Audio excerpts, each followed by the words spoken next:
Merah Putih. Hormat. Gerak. Indonesia kebangsaan. Saya bersama teman-teman mempunyai misi, yaitu membuka jalur baru di Tebing Sumbing.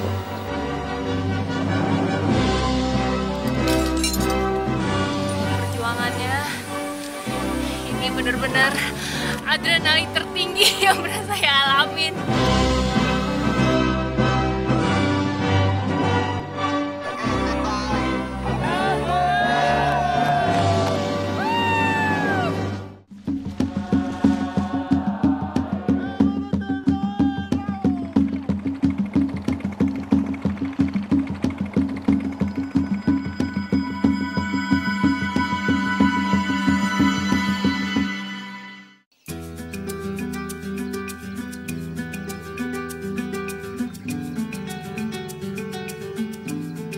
Legenda mengisahkan, Gunung Kelut merupakan gunung kutukan.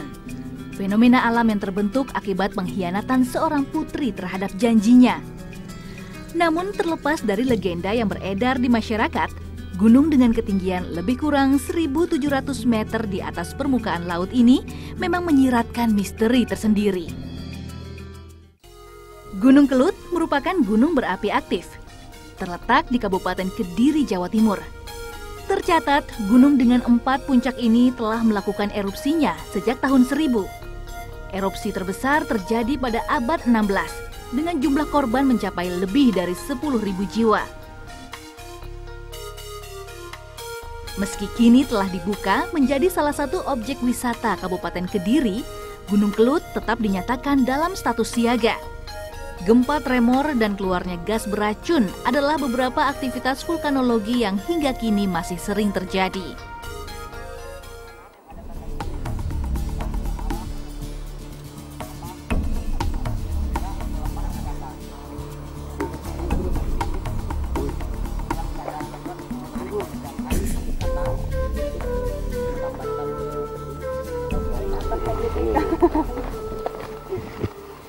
Untuk memperingati Hari Kemerdekaan negara kita yang tercinta, saya bersama teman-teman mempunyai misi, yaitu membuka jalur baru di Tebing Sumbing.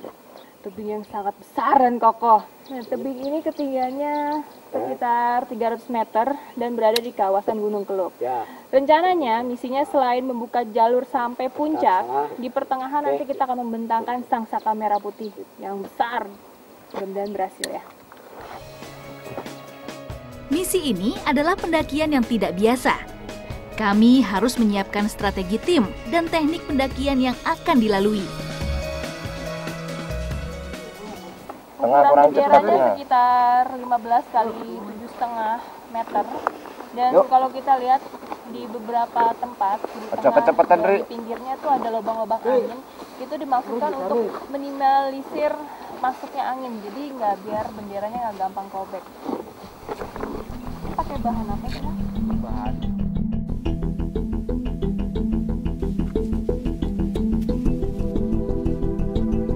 Bendera ini berbahan nilon, tipis tapi tidak mudah robek, tahan pada goncangan angin yang tidak terlalu kencang.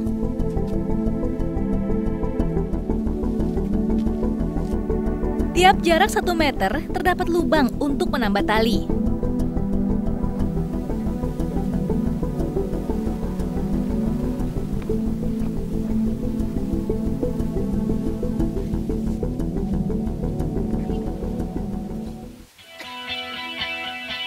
Berdoa dimulai.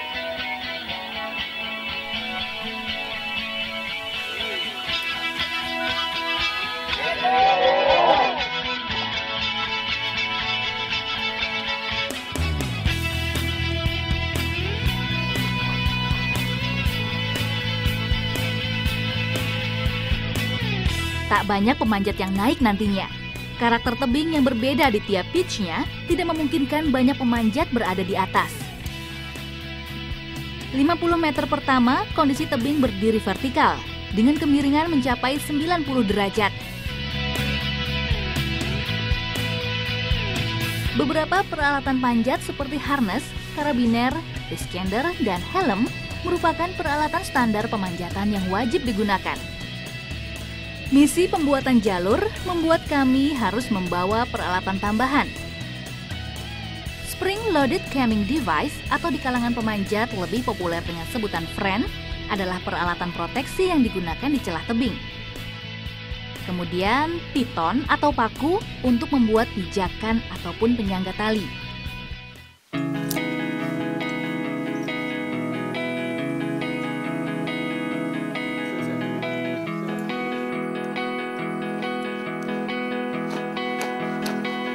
Yoni, sang pemanjat perintis, mulai memanjat.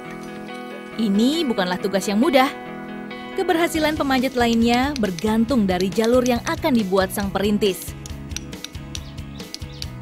Sebuah bor, piton, tali tertambat pada harness Yoni.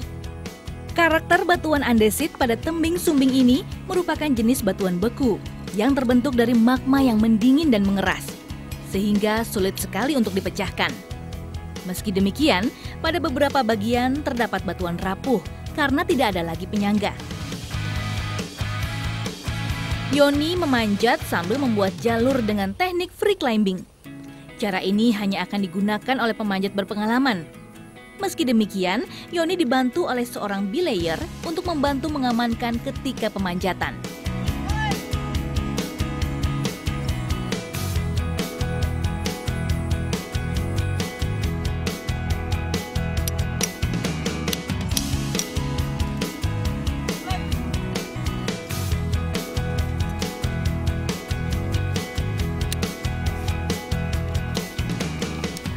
Oke, ini pemanjat perintisnya udah sampai di teras pertama, yang kedua, ketiga, dan selanjutnya udah aman untuk naik. Sepertinya. Udah cepat. Ya, siap. Oke, pemanjat bawah udah siap? Siap. Segera naik. Oke, perhatikan safety prosedur. Siap.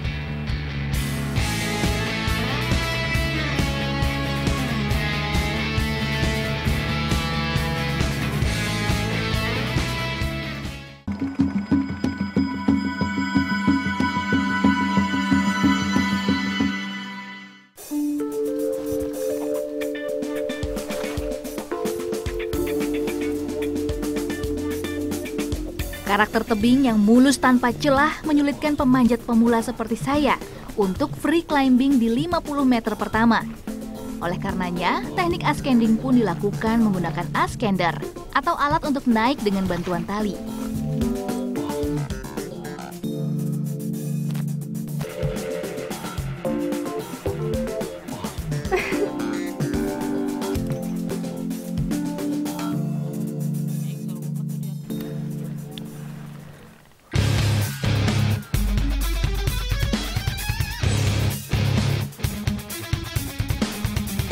Kami berhenti sejenak.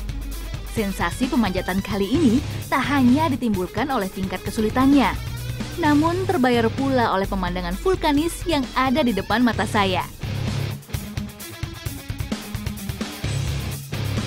Sebuah kubah lava yang hingga kini terus bertambah ketinggian dan diameternya ini terbentuk akibat erupsi tahun 2007. Sebelumnya, kubah lava ini adalah sebuah danau dengan air hijau. Erupsi yang mengeluarkan material vulkanik dari perut bumi telah menyumbat aliran magma, sehingga tidak terjadi letusan besar. Maka inilah yang terbentuk, anak Gunung Kelut. Jadi emang harus hati-hati, tapi keren, luar biasa bisa ngeliat ini. Kita lebih tinggi lagi daripada anak gunungnya.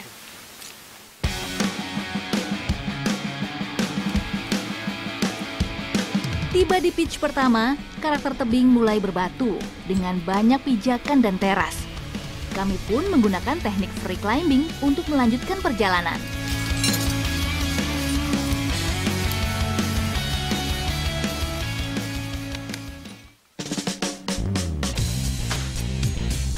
Tebing yang tinggi menyebabkan beberapa pendaki terkadang tidak melakukan pemanjatan selama 1 hari. Biasanya para pemanjat akan membuat peristirahatan di tengah perjalanan.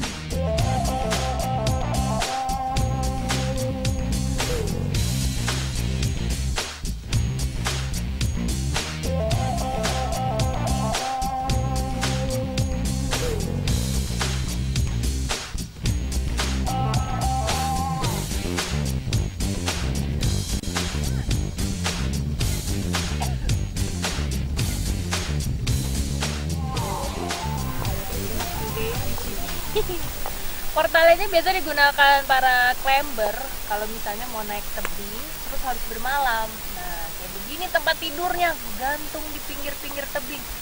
Bisa juga sih pakai hemok, tapi katanya kalau pakai hemok bisa bengkok ya, punggung sakit pinggang. Jadi lebih enak kayak gini, sampai melupain tempat tidur.